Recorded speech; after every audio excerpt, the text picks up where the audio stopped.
Kalau kita mau mengadakan kegiatan-kegiatan agak susah. Kalau kita mau mengaji juga tidak sebebas seperti sekarang ini. Tapi dengan adanya kemerdekaan di negara kita yang sudah lepas dari penjajahan, baik penjajahan dari negara-negara maju, negara-negara kuat, Belanda, Jepang, berabad, beratus tahun, tidak mudah para pendahulu kita di dalam menjalani sampai menuju kepada titik kemerdekaan di tanggal 17 Agustus. Karena seperti yang kita ketahui bahwa 3,5 abad, 350 tahun Indonesia dijajah oleh Belanda. 350 tahun itu lama. Usia manusia tidak sampai ratusan. Akan tetapi para pendahulu kita di bawah penjajahan Belanda selalu memperjuangkan untuk Indonesia, untuk negara Indonesia. Kemudian masih juga dijajah oleh Jepang. Meskipun agak tidak terlalu lama seperti penjajahan Belanda, akan tetapi juga justru lebih berat lagi. Banyak diperbudak para pendahulu kita oleh negara-negara lain karena dikuasai oleh bangsa lain. Maka satu-satunya jalan kalau kita ingin maju terlebih dahulu adalah negara kita harus merdeka. Oleh karena itu, kemerdekaan ini tidak hanya dilakukan atau diperingati oleh pemerintahan saja, tidak hanya diperingati oleh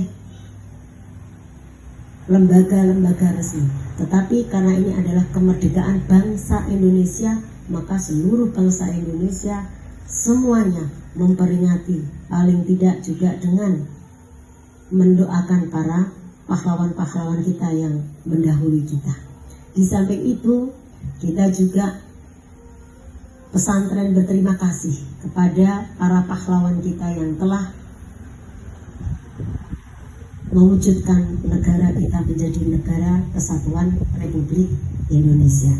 Sehingga kita bisa belajar bersama-sama seperti saat ini adalah juga bagian dari perjuangan para pendahulu kita, yaitu pahlawan Indonesia. Oleh karena itu, pesantren As-Sholihat juga tidak lepas, tidak ketinggalan untuk turut serta. Paling tidak kita meningkatkan cinta tanah air kita, meningkatkan kepedulian kepada negara kita, negara Indonesia. Melalui apa? Melalui meningkatkan diri di dalam belajar. Karena kalau kita semuanya para santri belajar, kemudian menjadi orang-orang yang cerdas, menjadi orang-orang yang menjadi harapan bangsa dengan berakhlakul karimah yang tinggi, tentunya itulah yang diharapkan oleh para pendahulu kita, sehingga Indonesia di masa yang akan datang akan diteruskan oleh pahlawan-pahlawan yang sekarang sedang belajar di salah satunya di pondok pesantren ini.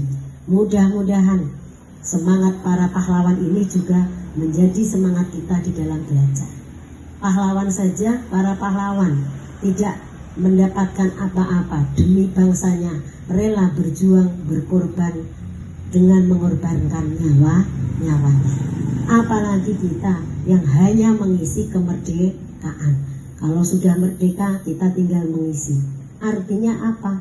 Kita semestinya juga jangan kalah di dalam belajar di pondok pesantren maupun di sekolah. Jangan kalah dengan para pahlawan kita.